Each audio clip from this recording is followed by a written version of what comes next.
Mimecast has released its State of Ransomware Readiness Report for 2022, finding that most cybersecurity leaders experience the same or increasing numbers of ransomware attacks over last year. Together with Mimecast, organizations can stand strong in the face of cyber attacks, human error, technical failure, and work protected. Mimecast, work protected. Visit securityweekly.com/Mimecast to learn more. Managing and protecting the world's grueling number of endpoints, enabling Tanium's customers to see, control, and protect every endpoint everywhere. Tanium's mission is to provide certainty in uncertain times with the industry's only converged endpoint management, trusted by the U.S. military and the majority of the Fortune 100. Today, Tanium helps manage and protect nearly 30 million endpoints. Tanium, the power of certainty. Visit securityweekly.com/Tanium to learn more. Welcome back to Business Security Weekly.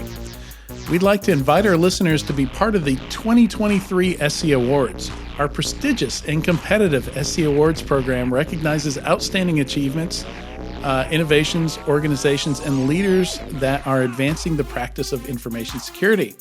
This year, there are awards in 36 categories up for grabs, including Best IT Security Related, Training Program, Innovator of the Year, Best SASE Solution, and many more. We'd love to see your company in the spotlight.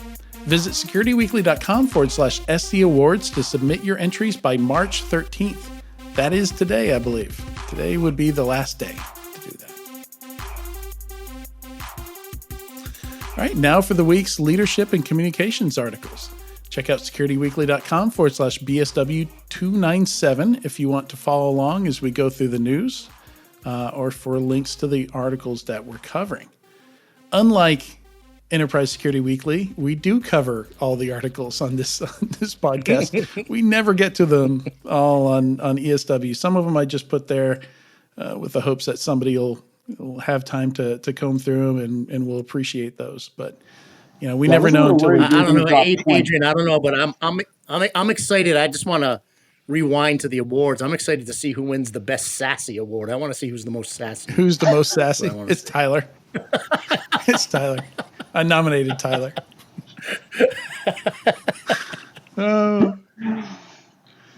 So, what do you think about this first one, Jason? You can't lead a team with a spreadsheet. I've been waiting for Jason to pipe in on this all day. Truth? Yeah, you can't manage a team with a spreadsheet. I mean, that I would hope to most that would be obvious, but you could. At the end of it, I think I would hope. It's not that you can't; it's that you shouldn't, right? Is that what you're saying? Shouldn't. Yeah. Well, it's about everything's a balance. I mean, you know, there are metrics because you want to be able to make sure your team is being successful, and the key metrics that that your business or your department are looking at to make sure you're moving the needle for the organization. But there's also things, you know, from the human perspective that you have to take into account. It's the attitude portion of the human, right? Are they great with customers? Do they have great customer service? Can they collaborate with other departments and other people? Are they, you know, always moving the mission forward? It's those human aspects that you have to make sure you're focusing on. So you can't just manage with a spreadsheet. So do you can't just manage with metrics. Do you think KPIs are more for the business in order to measure success so that the business is moving forward? Or do you think the actual value add, like the business side of that, I think is important, and you always want to know how you're doing and how to improve. But from a company and retention standpoint, without metrics and without the ability to see success and or provide those measurements for your employees from a positive standpoint, not from a failure standpoint, it's pretty hard to have a happy team and a team of high performers without those numbers. Isn't that correct?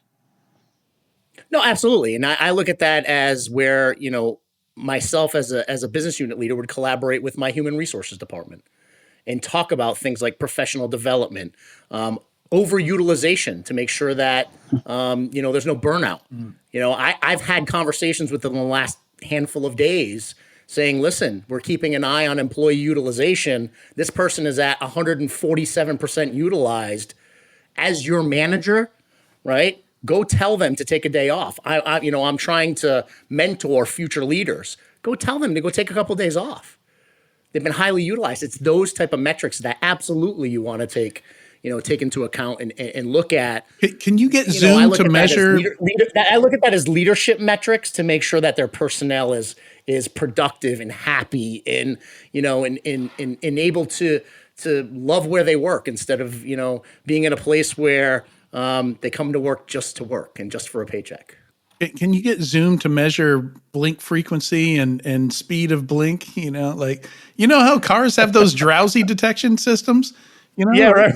Measure burnout by, just a plug in for Zoom. It's like, this guy's dozing off in these meetings. He needs a break.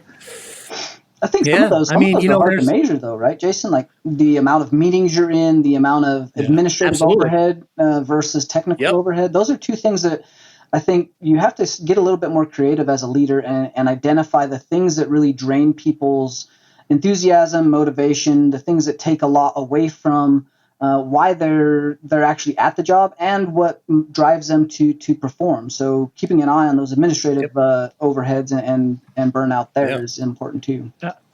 Right. I mean, I'll be honest with you. Microsoft's doing a better and better job at doing some of those things. I get statistics emailed to me every day about, how much focus time I had, how much meeting time I had, like all of those type of things. And they're getting to the point now where they can start doing sentiment analysis on people's messages and teams, where I'm thinking that eventually you'll be able to say, hey, wait a minute, is this person like unhappy in work? And maybe we can get ahead of that. Yeah. Right? Are they going down a rabbit hole where they're burning out? So I look at those tools that could be here in the future to say maybe we can get ahead of some of this, right? When employees are starting to burn out. Yeah, interesting. Yeah, I don't know if you call that KPIs, but certainly, no, but they're metrics, right? Yeah. Exactly. Yeah, and I think to Tyler's point, there's KPIs for the business, but then there's metrics to make sure, people are happy, personnel are doing what they need to be doing. You're developing your personnel, you're training them. They're not burning out. They're not overutilized. They're taking their PTO. So right, it's those type of metrics that you want to keep an eye on. One of the ways you can make sure you're not overutilized is to delegate, right? As long as you don't fall into those delegation traps, right? That's right. I'm trying to follow Matt's lead here and smoothly switch from one article to the next. No, this was a good article, honestly. The delegation really good article. Yeah, the delegation part is very difficult. It's very important to learn how to delegate, do delegation properly, and make sure you are delegating. But at the same time, like there are quite a few downsides to delegation, and this outlined a few that I think about frequently. And you end up with people that are highly technical, moving up the ranks, doing some leadership, going into management, maybe going to executive roles.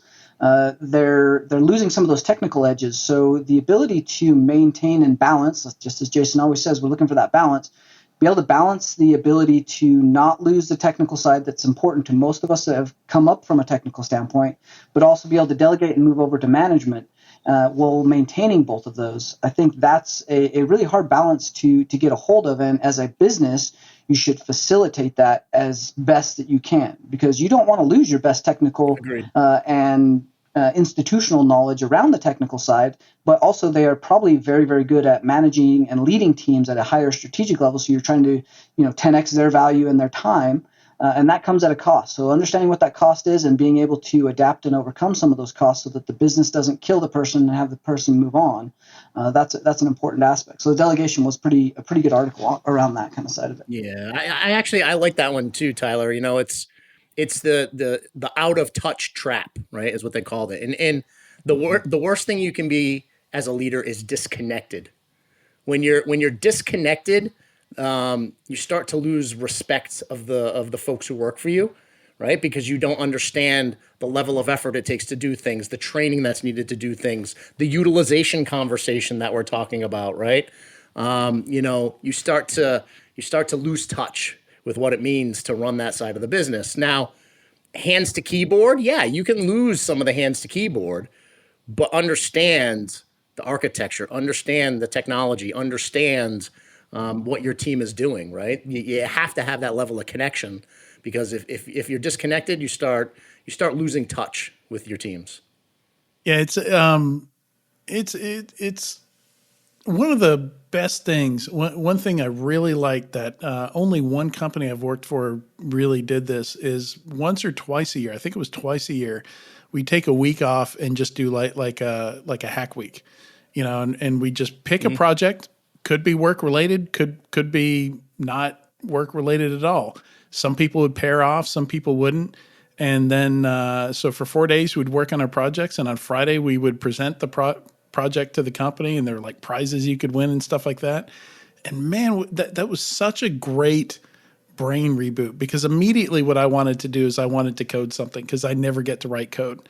And I was like, I don't know. Can I do like this project I want to do? I basically creating like a console for our product is what I did when I was there. I created a command line console because it had a nice, pretty web-based console. But I was like, it'd be really cool if we had this, really neat like ncurses based like command line console thing. And I was worried about being able to build it in 4 days, and I built it in 2.5. And so for like the extra day and a half, I polished it a little bit, and I was like, I got nothing else to do here. This is exactly what I wanted to build, and it was so fulfilling. And I don't know, it's an opportunity to take people out of their roles, their typical roles. Yep. And connect, with people in different ways. Like, I was really surprised at the projects some people took and the people who decided to pair up with each other. Like, it was just really interesting, So these people you work with and their really defined cool roles, I saw completely different people that week. Yeah, no, that's really cool. I mean, it's a good way to get people out of their roles, right? And that's something you can't delegate, yeah. Right? Once you have exercises like that. But no, I mean, to get back to the article, I mean, it's something that you just need to pay attention to, right? Delegation is great when you have that level of balance again, where you can be offloading value-added tasks to folks who you want to move up within your organization. You want to give them challenges. You want to hone in their skills. But when you take it overboard and you don't have that balance, you could be throwing a lot of non-value added work at people. You can get out of touch with your staff and start losing that respect. Yeah. Yeah. And, another thing that kind of, moving on to the next article here, talking about losing respect, trying to build security in an organization where at the top they clearly don't take it seriously. They do make insecure choices all the time. Like, the execs have all the exceptions, like they don't want to use MFA or something like that. Like, how do you and people come to me all the time. They're like, I just feel like I'm not making a dent here. And they describe it to me. And I'm like, well, yeah, like if they don't believe in it from the top, you're just wasting your time. Just go find a job somewhere else. Exactly. You can't fix that. Well, you know what? I 100% agree. And that's the time you have to do the gut check. And to be honest with you, I'd be lying in saying that, in the consulting world, it's the same thing. There's a such thing as quote unquote firing a client. Yeah. Right. When you're doing a job with a customer and they're that lax about their security, and they're bringing you in as an IT partner or a security partner, and things like what you just mentioned, the CEO refuses to do MFA, the CFO refuses to do MFA, they want to undermine all of these other controls. At that point, you say, time out. I don't think this is the right partnership, and I think we need to go our separate ways. Yeah, I that's 100%. One of the main reasons I got out of pen testing, is that it was depressing. We had a children's hospital that, the DA account we created on year 1 was still there on year 5 when we were coming back in half a decade later.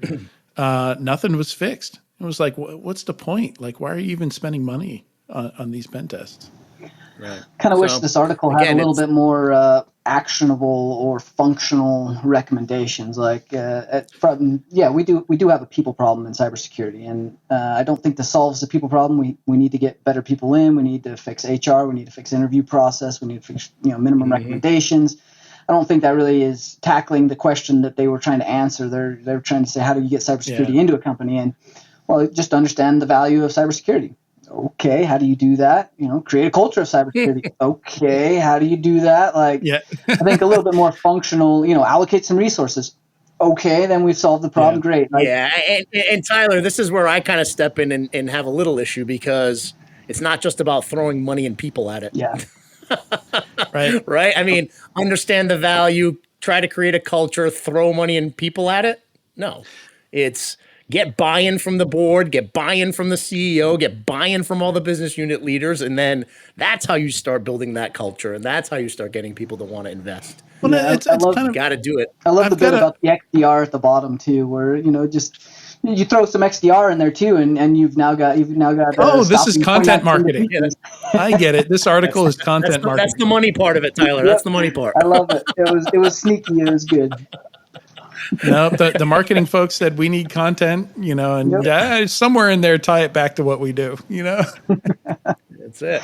Yeah, and it's going through a lot of the articles here, that's one of the frustration. Like, I think it's important for us to use these articles. Like the quality of the articles doesn't match as much as the quality of the conversation that we have about the topics. Because a lot of these, they're really important topics. But I'm really disappointed in a lot of these articles. Like you were just saying, Tyler, there's a lot of details to go in there. And maybe you should write that blog post. Maybe you should write that. Well, it's some of the best content that we've had on BSW is the articles that fall off the rails, right? And we have a lot of great content around those where we can have good conversations, but it's the say easy, do hard. I don't know how many times I need to say this. Buying a t-shirt, doing segments on it. It's the say easy, do hard. It's really easy to write a 500, 600, word article here. But yeah, it's the do hard that we need to be writing about, not the say easy. Yeah. Getting down to the nuts and bolts, especially from a leadership standpoint. It's already hard enough for leadership to combat the current economic state. Find resources, get buy-in, have good people on the board, maintain retention and morale inside of an economic downturn. Like all those things are hard enough. Like we need to provide some advocate for your budget in that economic downturn. That's what we're doing right now, is advocating to keep our budgets. Yeah, we need because we're staring down the barrel of a recession. Some functional ideas, some very clear strategic plans that get down to the nuts and bolts of as a leader, what are you expecting? How do you do these things that we're saying? At the bold title level. Let's get down to some bullets and get down to the nitty gritty of how do we get this done as an industry and stop fluffing around and, just saying we need to do these things. Okay. How do we do these in this particular vertical? Let's get down to the how. And I think we've been trying to do that with that say easy, do hard quite a bit, but it's still not talked about enough in mainstream. There's not enough leaders that get the information they need to do that. Yeah. And, I think part of the problem with the articles is that the say easy articles are folks who haven't done it, so they can't speak to the do hard part. And the people on the do hard side maybe aren't the best communicators, maybe aren't the best writers. So when they do write it down, it's very difficult to consume, very difficult to read. Or they're too busy doing. Yeah, we need somebody in the middle. Too busy doing. That's what it is. Yeah, right. Exactly. So it's tough to combine those two things and communicate how that stuff works. But it's magical when it happens, though. When somebody has done the hard work and knows how to sum up the most important points. But that's part of the reason I included these last three articles. All go together. They're all about economic pressures in some way. Either advocating for your budget or, looking at the increased threats, that we get with an economic downturn. And I thought it'd be interesting to compare them. And apologies, I don't know why the formatting with the bullets didn't work out. There's a lack of carriage returns there for some reason. But I thought it would be interesting to see like how accurate do we think these are, and maybe compare these, because they're saying very different things. My brain went into all three of these, and I started, and Tyler knows my style, I started consolidating them and prioritizing them. Oh yeah. All of them, all three articles. That's funny. I took all the bullet points, the 4 in the first one, the 5 and the 5, and I started saying, all right, where can I consolidate and what's the most important? Yeah. And I cannot stress enough, every single one of these that had a line to the business or know your business, that is huge. You have to have a seat at the table in order to make change. In order to make change, that seat at the table is so important. That's your influence in the organization. You have to understand the business. You have to understand how it operates. You need to know where the risks are. You need to know what's motivating all the business unit leaders within that organization. And you need to know where their risks are. You need to understand and be aligned to the business. That is your influence. Without it, you will not have influence. Yep, and there's no doubt, like between these articles, I think they hit a lot of the high priority. If you're trying to identify what the threats are going to look like, where the risk is going to be coming from, there's no ifs, ands, or buts. The global economic and political climate that we're in, that's just going to increase the number of attackers. You've got a lot of people that are out of work, that have overseas outsourcing contracts that are not going to get renewed. You have a lot of people inside of a crime area. You've got all of Russia that's got sanctions on them, people who have lost money from those sanctions and or seized funds. So you're talking about a lot of criminals that are going to need funds, that are going to be doing work like this. Maybe they're not even criminals. They have to feed their family. At that point, like, I don't always blame the criminals in that aspect. Like, if I was in that space and that was my specialty, 100%, I'm going to go feed my family. So we're going to see those attacks continue via the affiliates and ransomware. Now, the other part of that is we have a net zero budget for most companies this year. What does that mean? Well, you've had a lot of strategic roadmaps on the palette for, call it 3 to 5 years. A lot of those are getting put on hold. So you may have a gap that is not going to have a remediated or mitigating and compensating control that was planned on. Therefore, that gap is going to exist. And with the other threat landscape coming down and more actors targeting remotely, that means that you've got a higher level of business risk. And so you've got to get very creative and get down to what we talked about during the Christmas segment, that minimum viable security, making sure that you're leveraging the tools, finding all the shelfware, and getting to a minimal viable security that is going to protect you against the increased risk and attacks that are coming. And that may not be a cost spending. That may be a resource and or reallocation of focus and budget. But you have to do those because the current economic times are going to lead to much bigger risks, and there's going to be a lot more attacks next year. And more than any other place I've seen, security is a black hole for productivity, man. Like, we have so many products that will just keep you busy and send you down rabbit holes forever for zero gain. You mean like and that's one of the things I was just going to say, Adrian, was consolidation. We talk about this on the show all the time. Having that business acumen means that you can go out there and you can do an exercise in where's all of my overlap, what are all the tools that I have, how do I consolidate these down into more of an ecosystem model, right? Because I'm going to gain efficiencies through my staff. I'm going to gain efficiencies in training. I'm going to have some cost savings potentially that I can go tout to the CFO. Mm-hmm. That maybe I can get that reinvested back into my department. Yep. Or they may just steal it from you to put it back to the bottom line. But you may have some leverage. You're going to be seen as a fiscally responsible leader within the organization by doing that. Yep. And an unintended consequence of that is the thing we talked about first, that retention. You're building a skills roadmap and providing ongoing training and challenge for new tools that people may not have been playing with because they're stuck in a particular tool land. Watch out with Microsoft. Microsoft's got a pretty nice suite now, and you start providing that minimum viable security with a cost savings. That's right. That's what companies need to be. And you're going to get, at the end of the day, you're going to get better context in that ecosystem than you are with 60 or 80 tools that you've only adopted 20% of. Exactly. Right? I mean, that's going to be the key. You're going to get way better context into what's going on within your organization. You live in there, you tune it, you polish it, you get use 98% of it. You get way more value out of buying another dozen tools. I agree. The only other portion of this that I think is extremely high priority that was touched upon in one of the bullet points is we're going to be seeing the stresses of this economic downturn, us as a business. Well, guess what? All of your partners are too. Yep. So vendor risk management is huge. Because if they don't have their shit together, it's going to bleed into your organization. Yeah, who's going to crack under the strain? Yeah.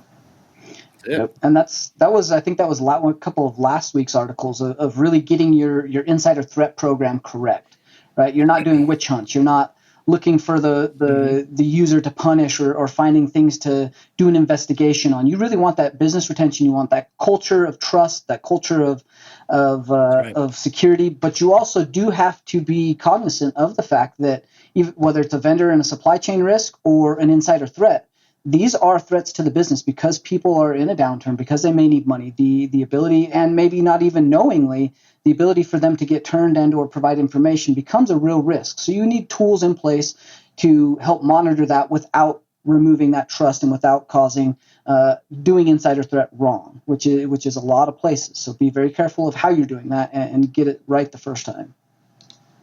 So speaking of some of the threats, coming from economic pressures, let's spend our last few minutes talking about like what recommendations you'd have for folks that are dealing with the Silicon Bank fallout from an IT security standpoint.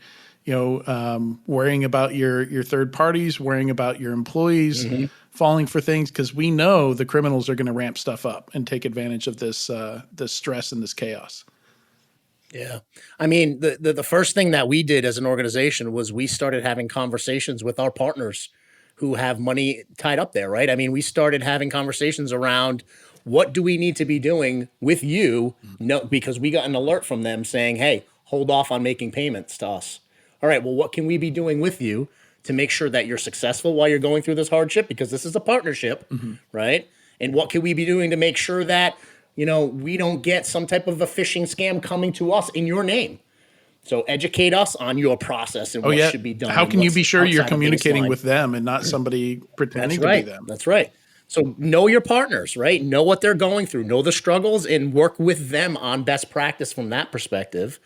And then with employees, it's just getting them the intel that they need, getting them the information that they need. Here's what's going on in the industry. You're not going to be seeing anything coming in from this bank.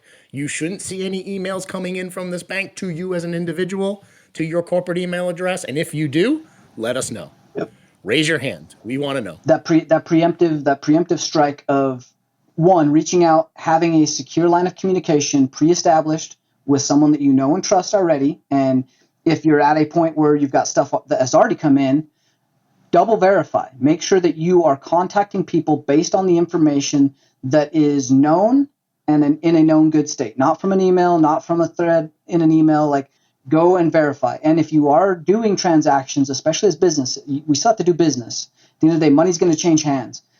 Verify. If you have questions on it, verify. In fact, pretty much everything right now, especially with those vendors that are going through it, I would be double verifying. And that's over voice, probably not over email comms. As much as email comms are the way of business, you have to assume that the communications with inside of email are compromised or could be compromised on both sides. Yep. Yeah, that's how I've seen a lot of BEC happen, where the attacker, can read somebody's email, so they know exactly when, how, what the signature is supposed to look like. Absolutely. They'll know invoice numbers. They'll know. They'll know incredible detail about what's happening because they're embedded in that inbox. A lot of places have been infiltrated and they're waiting. Like, business email compromise is not one of those things where they get in and they act immediately. A lot of the business email compromises are 6 months sit, wait, dwell times in order to do the hijack as efficiently with the most monetary gain as possible. So right now is going to be a critical time where anybody that's had access over this period is going to start trying to leverage it. Man, the benefit of skills and patience is that's a hell of an adversary, isn't it? All right. Thanks so much, Jason and Tyler, for joining me today. This has been great. You guys made this a lot of fun for a guest host to come in and do. And so thank you guys for making it easy on me. And a big thanks to everybody. Thanks for joining, Adrian. Yeah. Great job. Thank you. Big thanks to everybody watching or listening to this week's episode of Business Security Weekly. Matt will be back next week. Have a good day.